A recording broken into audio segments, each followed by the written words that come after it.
अस्सलाम वालेकुम दोस्तों। आज की कहानी का नाम है नसीब।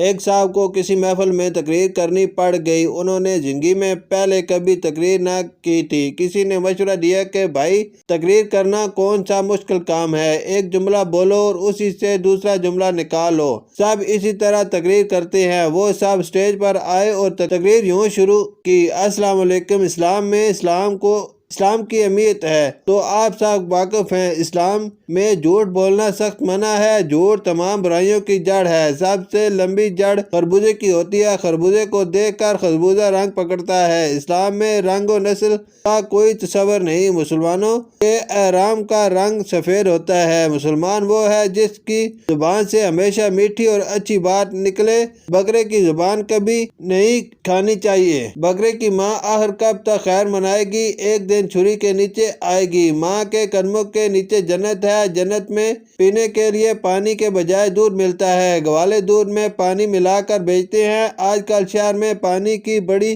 किल्लत है। शहर कस्बे से बड़ा होता है। पानी का सबसे बड़ा जानवर व्हेल होता है। जानवरों की अक्ल इंसान से कम होती है। आज तक कोई फैसला नहीं कर सका कि अक्ल बड़ी होती है या भैंस। भैंस के आगे बीन बजाने का कोई फायदा नहीं होता। बीन बजाने के लिए बड़ी महारत की जरूरत होती है। ताली एक हाथ बजती है।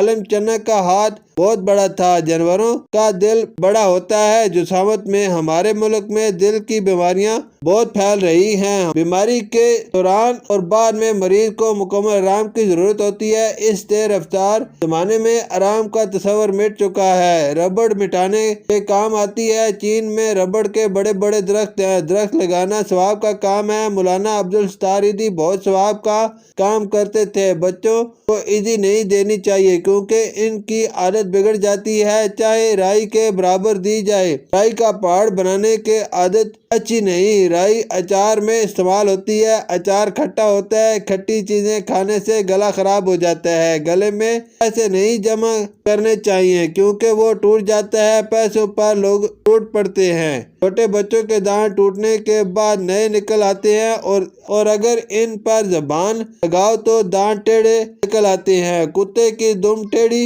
होती है। कुत्ता वफादार जानवर है। नौकर रखने से पहले इसकी वफादारी का इम्तिहान जरूर लेना चाहिए। पतंग को जब तक ढील न दी जाए वो ऊपर नहीं जाती। पतंगबाजी बहुत से हादसात का सबब बनती है। हादसात को रोकना पुलिस का काम है। कर्फ्यू में पुलिस लोगों को बाहर निकलने की इजाजत नहीं देती। अब मैं आपसे इजाजत चाहता हूँ। शुक्रिया।